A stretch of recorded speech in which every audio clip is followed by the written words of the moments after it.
말씀도 똑같습니다. 제가 한 번 더 읽도록 하겠습니다.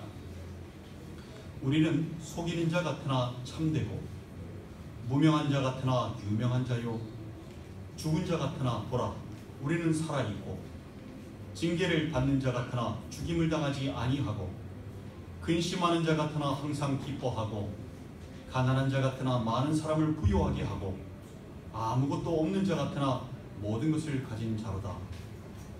함께 기도하시겠습니다. 아버지 하나님, 주님 말씀 앞에 지금 전하는 자나 듣는 자나 겸손한 마음으로 나아갑니다. 말씀으로 역사하여 주셔서 전하는 자 듣는 자 모두 말씀대로 살아가게 인도하여 주시옵소서. 강박한 벽, 심령 없게 인도하여 주셔서 모두가 눈 높듯이 높고 무너져 주의 말씀을 심을 수 있는 옥토버스로 만들어 주시옵시고 잘 자라 과실을 맺어 열매를 30배, 60배, 100배를 거두는 귀한 심령들 될 수 있도록 붙잡아 주시옵소서. 말씀으로 역사하여 주시길 간절히 소망하고 예수님의 이름으로 기도드리옵나이다. 아멘. 하나님의 일꾼. 하나님의 일꾼이란 어떤 사람을 두고 얘기하는 것일까요? 일꾼이라는 단어에서 느껴지는 것은요, 돈을 받고 일하는 사람 같이 들립니다. 그렇다면 하나님의 일꾼은 하나님의 일을 하면서 돈을 받는 사람이라는 의미일까요? 목사나 선교사처럼 교회에서 나오는 사례비나 선교비를 받아서 활동하는 사람이 하나님의 일꾼일까요? 일꾼을 나타내는 단어가 헬라어에 두 개가 있습니다. 하나는 디아코노스이고요, 또 다른 하나는 에르가테스입니다. 디아코노스는 오늘날 디컨, 즉 집사의 어원이 되는 말입니다.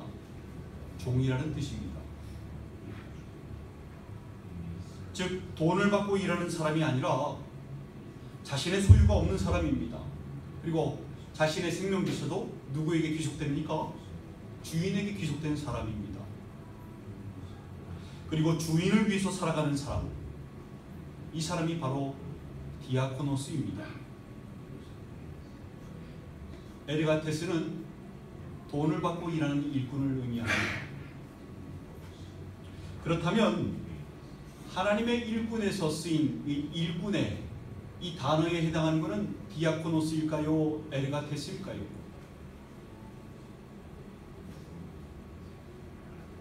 디아코노스입니다.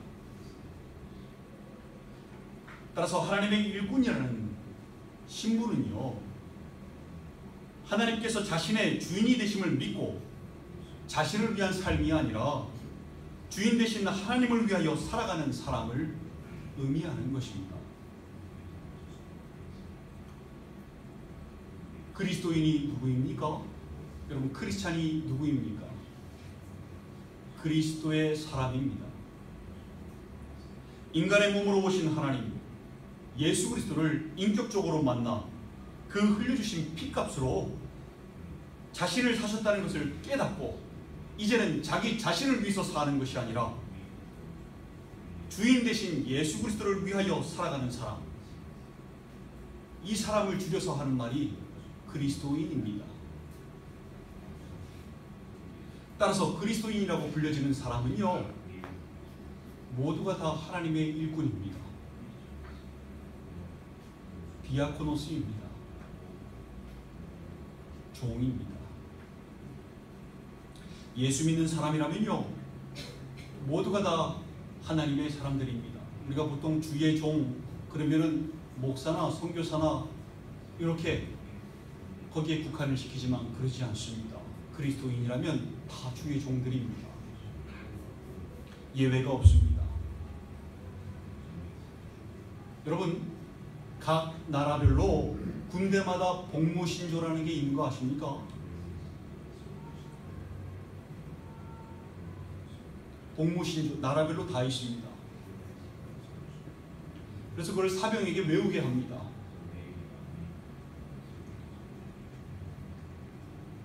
못 외우면 심하게 얼차례도 감당해야 합니다. 대한민국의 육군의 복무신조는 우리는 국가와 국민의 충성을 다하는 대한민국 육군이다 라는 문장으로 시작해서 4개의 문항들이 더 있습니다. 미 육군의 복무신조는 I'm an American soldier 라고 시작해서 그것도 여러 개가 밑에가 달려 있습니다. 어느 나라 군대이건 간에 이 복무신조를 가지고 있고요. 만약에 이것을 외우지 못하면 군인이 될 수 없습니다. 군복을 벗을 각오도 해야 합니다. 따라서 초창기에 군인이 되는 시기에 훈련병 때 이 복무신조를 다 외우게 합니다. 단어 하나 틀리지 않게 외워야 합니다. 근데 왜 그렇게 할까요? 도대체 이 복무신조라는 게 무엇이길래 못 외우면 큰일 날 것처럼 암기를 자꾸 시키는 것일까요? 여러분, 군대에서 복무신조를 암기시키는 것은요, 자신들의 주인이 누구인지 또 자신의 존재가 무엇인지 잊지 않게 하기 위한 것입니다. 자신들의 주인은 국민들이며 자신들은 철저히 공동체를 방어하기 위한 존재라는 것을 잊지 않기 위해서 외우게 하는 것입니다. 하나님의 일꾼들, 즉 주의 종들인 우리들에게도요 복무신조가 있습니다. 그거 아셨습니까? 바로 오늘 본문 말씀이 그 복무신조입니다. 함께 읽으실까요? 오늘 본문을 또박또박 함께 읽겠습니다. 시작.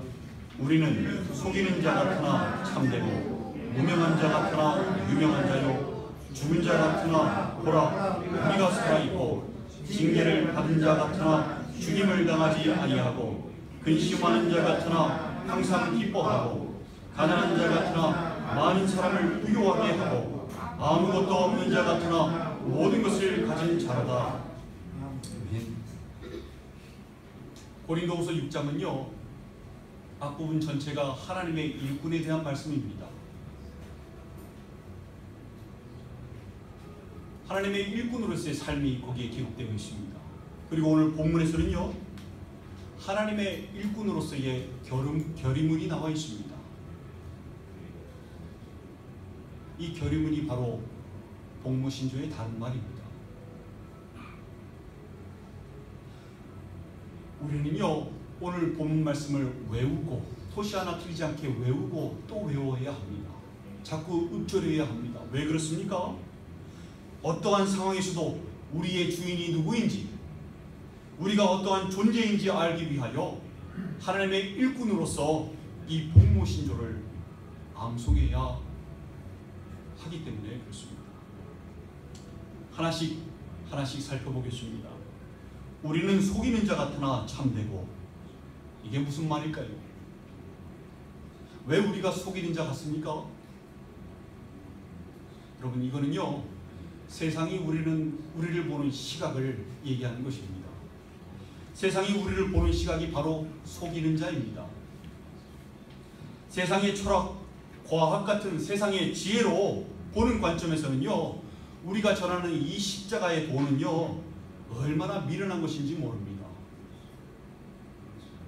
자신들의 관점 구조에 들어오지 않는 이 기독교 복음인 십자가의 도는요 그들에게는 거짓말 같습니다. 거짓말로 인식이 됩니다. 창조주 하나님께서 인간의 몸으로 이 땅에 와서 십자가에 못 박혀 죽었다는 것이 이들에게는 말도 안 되는 얘기입니다. 이해도 되지 않습니다.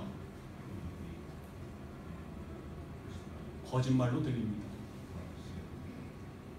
그러니 세상 입장에서는 이 거짓말을 전하는 우리는 어떤 자들이 되는 겁니까? 속이는 자들이 되는 겁니다. 고린도전서 1장 18절에 분명히 말씀합니다.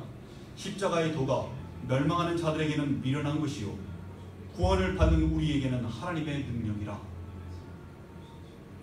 고린도전서 1장 22절 24절에서도 말씀합니다.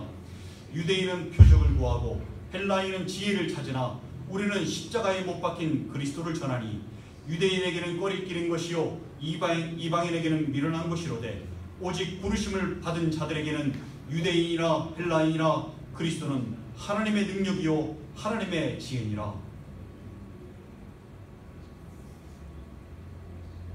여러분, 십자가에 달리신 예수 그리스도를 믿음으로 영접하기 전까지는요, 그 어느 누구도 복음을 이해할 수가 없습니다. 세상이 아무리 지혜로운 사람이라도요, 하나님의 지혜를 이해할 수가 없습니다. 하나님의 지혜는 바로 십자가입니다.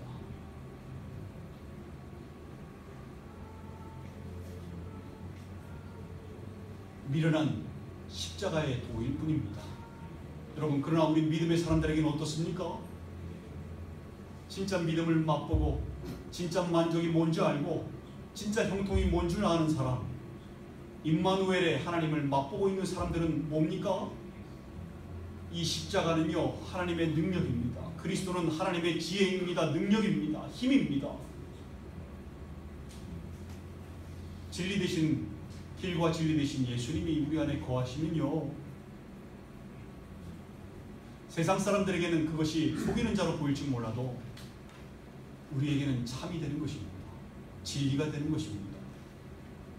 그러니 우리는 속이는 자 같으나 참된 것입니다. 그 다음 구문입니다. 무명한 자 같으나 유명한 자요. 이것은 무슨 말씀일까요? 믿음의 사람들은 누구를 위해서 사는 사람들이라고요?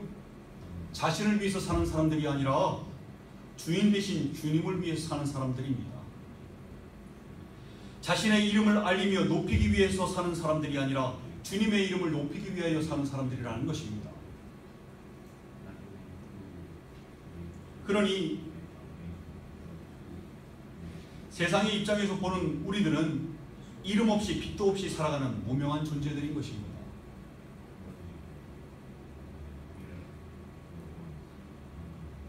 세상은 우리를 무명한 자로 봐도 여러분, 우리는 유명한 사람들입니다.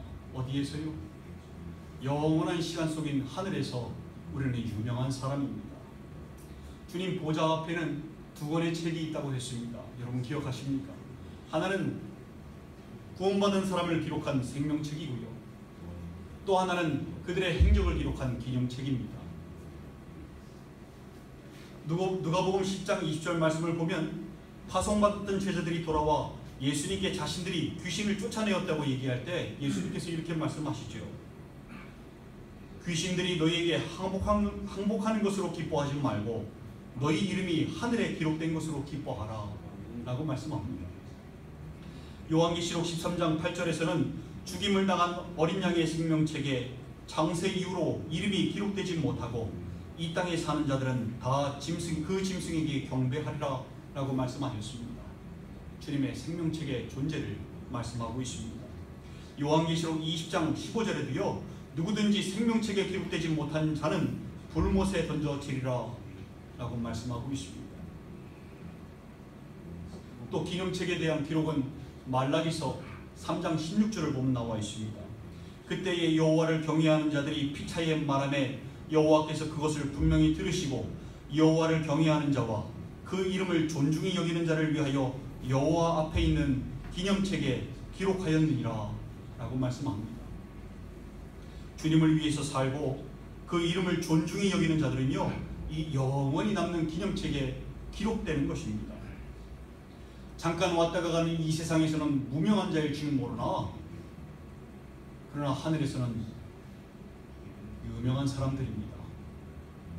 천군 천사들이 알아주고요, 믿음의 선지들도 알아주고요, 그리고 이 유명한 자의 뜻이 속뜻을 헬라어 깊숙한 속뜻을 보면요, 하나님께서 아는 자라는 뜻이 있습니다. 하나님께서 알아주시니 진짜 유명한 자인 것입니다.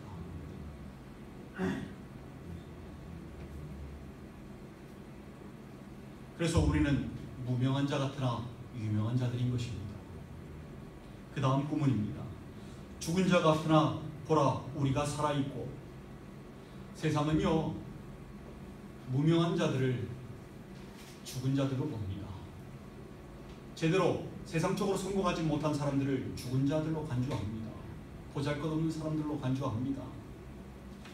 이름 없이 빚도 없이 사는 사람들을 죽은 자들로 봅니다. 역사가 기억해주지 못하는 사람들, 후세들에게 알려지지 않는 사람들을 죽은 사람들로 봅니다. 그리고 역사가 기억해주면 영원히 살아있다라고 그들은 얘기합니다. 여러분, 이 세상에 영원한 건 없습니다.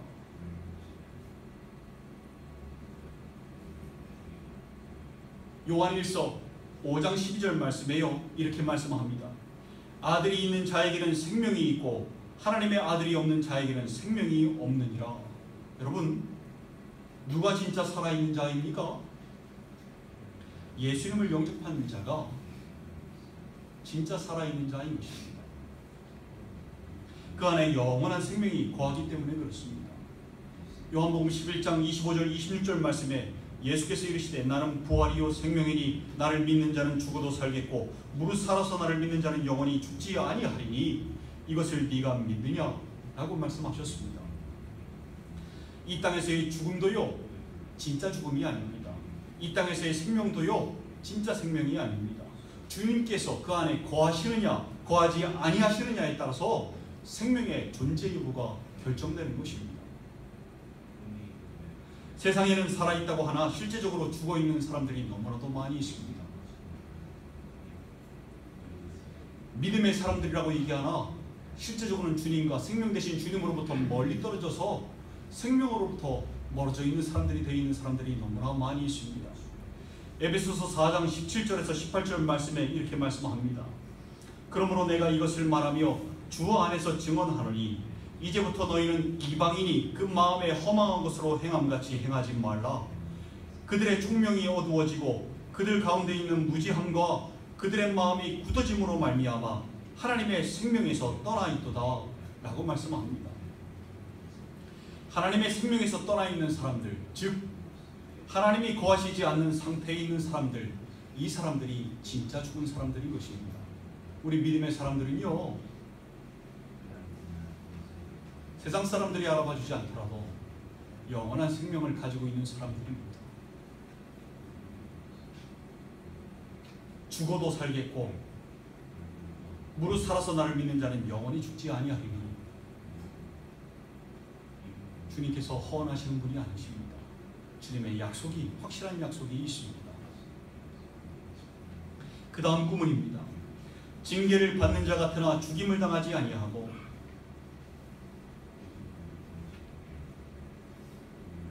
때로는 믿음의 사람들에게 혼란과 고난이 닥칩니다. 근데 그런다 할지라도요 그것이 우리와 주님을 갈라놓지 못합니다. 요한복음 10장 28절에 내가 그들에게 영생을 주노니 영원히 멸망하지 아니할 것이요 또 그들을 내 손에서 빼앗을 자가 없느니라 라고 주님께서 말씀하셨습니다. 로마서 8장 35절에 누가 우리를 그리스도의 사랑에서 끊으리요 환난이나 공고나 박해나 기근이나 적신이나 위험이나 칼이랴. 로마서 8장 38절 39절에 말씀합니다. 내가 확신하노니 사망이나 생명이나 천사들이나 권세자들이나 현재일이나 장래일이나 능력이나 높음이나 깊음이나 다른 어떤 피조물이라도 우리를 우리 주 그리스도 예수 안에 있는 하나님의 사랑에서 끊을 수 없으리라 라고 말씀합니다. 우리가 환난과 고난에 처해 있을 때 세상의 관점에서는 우리가 징계를 받는 것처럼 보일지 모릅니다. 예수님께서 십자가에 달려 돌아가실 때도요 사람들은 천벌을 받을 놈, 죽음 마땅한 놈, 사형당에 마땅한 놈,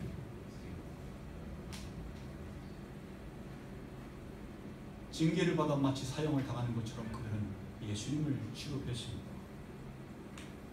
세상의 관점에서는요 우리가 징계를 받는 것처럼 보일지 모르나 실상은 어떠합니까? 그 어떤 것도요 우리 안에 있는 영원한 생명을 빼앗을 자가 없는 것입니다.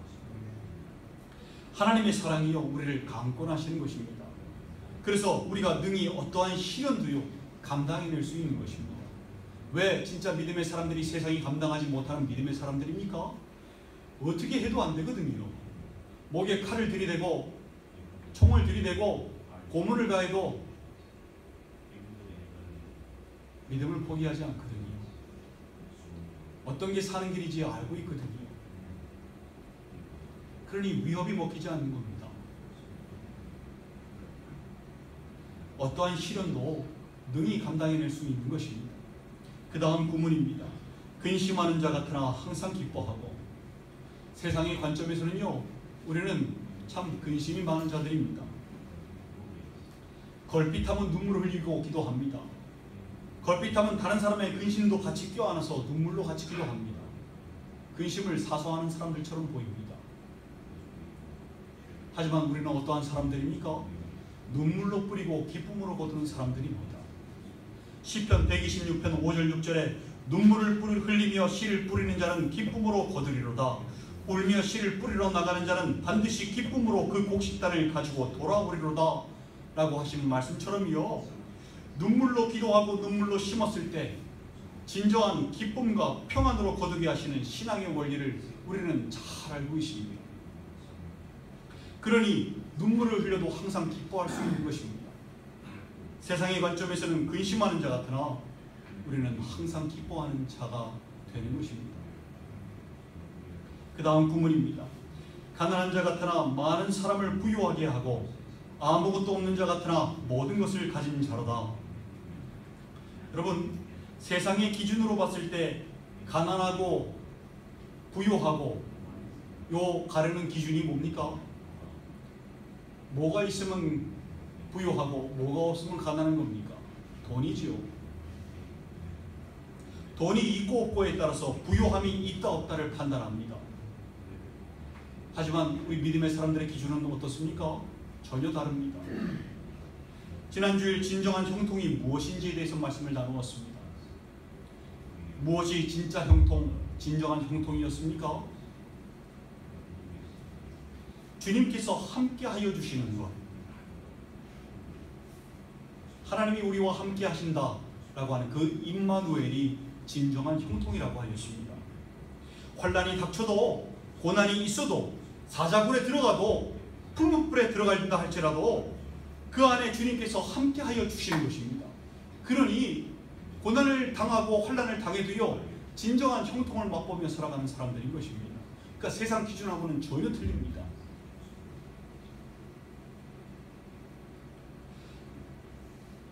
우리 사람들에게는요, 우리 믿음의 사람들에게는 물질적인 풍요나 재정적인 풍요가 형통의 기준이 될 수 없습니다. 주님 한 분만으로 만족하는 사람, 그 사람은요 모든 것을 가진 사람입니다. 그리고 진정으로 형통한 사람입니다. 고린도후서 8장 9절 말씀에 우리 주 예수 그리스도의 은혜를 너희가 알거니와 부유하신 이로써 너희를 위하여 가난하게 되심은 그의 가난함으로 말미암아 너희를 부족하게 하려 하심이라 라고 말씀합니다. 너희를 부유하게 하려 하심이라 라고 말씀합니다. 이 말씀은요, 예수 믿음은 예수님께서 믿는 사람들을 물질적으로 재정적으로 풍요롭게 해주시겠다는 말이 아니라 주님께서 믿음의 사람들과 함께 하신다라는 말씀을 하시는 것입니다. 모든 것을 가지신 분이 이 땅에 가난하게 내려오신 이유가 뭐라고요? 우리에게 진정한 형통인 함께하여 주시기 위함, 그 임마누엘이라는 이름으로 이 땅에 오신 것입니다.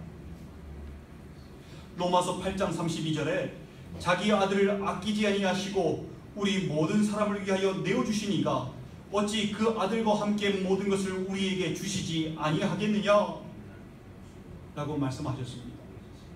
이렇게 말씀한 것은요, 예수 믿음은 물질적으로 재정적으로 풍성해진다는 말씀이 아니라 주님 한 분만으로 만족하는, 내 만족을 위하여 더 이상 이것저것 찾아다니지 않아도 되는 진정한 만족을 얻을 수 있다는 말씀인 것입니다.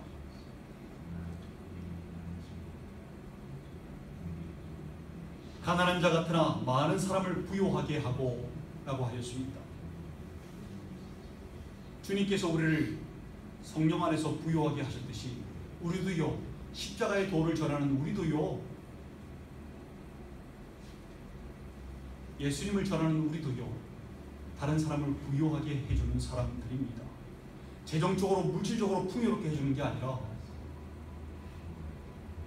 모든 것을 가지신 분을 소개시켜드리는 것입니다. 그러니 많은 사람을 부요하게 하는 사람인 것입니다. 아무것도 없는 자 같으나 모든 것을 가진 자입니다. 모든 것을 가지신 분이 우리의 아버지시고 우리의 주님이십니다. 그러니 우리는 그분이 내 안에 계시니 우리 또한 모든 것을 가진 사람이고요, 진짜 만족을 누릴 수 있는 사람들입니다. 사랑하는 지체 여러분, 하나님의 일꾼은요, 세상과 구별된 사람들입니다. 관심사가 세상과 다릅니다. 비록 이 땅을 밟고 살고는 있으나 실상은 하늘에 속한 사람들입니다. 이 땅에서는 무명하나 이름이 없으나 하늘에서는 유명한 자들입니다. 주님께서 알아주시고 천군 천사가 알아주고 또 믿음의 선진들이 알아줍니다. 유명한 사람들입니다. 기념책에 하나하나 기록되어 있습니다. 이 땅에서 헛된 것을 쫓지 마십시오. 누가 우리의 주인이 되시는지, 그리고 우리가 어떠한 존재인지 잊지 않기 위하여 오늘 본문 말씀을 복무신조로 받으십시오. 그리고 외우고 읊조리고 또 읊조리십시오. 머릿속에서 떠나지 않게 계속해서 반복해서 읊조리십시오. 책상 위에 붙이시고 문 앞에도 붙이시고 복무신조입니다. 그리고 선한 영적인 싸움 싸워나가시는 여러분들 되시기를 간절히 소망합니다. 오늘 본문 말씀을 함께 읽고 마치도록 하겠습니다. 또박또박 함께 읽겠습니다. 우리는 속이는 자 같으나 참되고 무명한 자 같으나 유명한 자요 죽은 자 같으나 보라 우리가 살아있고 징계를 받는 자 같으나 죽임을 당하지 아니하고 근심하는 자 같으나 항상 기뻐하고 가난한 자 같으나 많은 사람을 부요하게 하고 아무것도 없는 자 같으나 모든 것을 가진 자로라. 아멘. 기도하시겠습니다.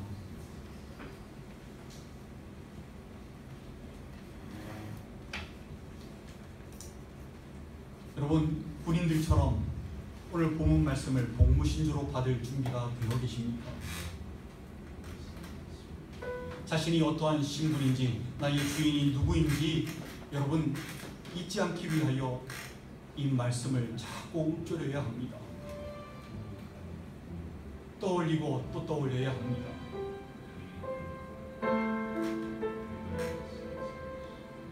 어떠한 상황 속에서도 우리가 어느 길을 걸어가는 사람이고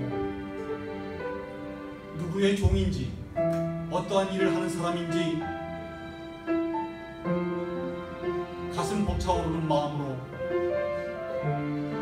자꾸 읽기를 소망합니다. 읽으면 읽을수록 가슴이 터질 듯한 감동이 밀려오고 가슴이 벅차오르는 느낌을 받고 뜨거워지는 귀한 역사가 있기를 소망합니다. 성령께서 그 안에서 역사하시기를 소망합니다. 주님, 나를 붙들어 주시옵소서. 우리 함께 기도하시겠습니다.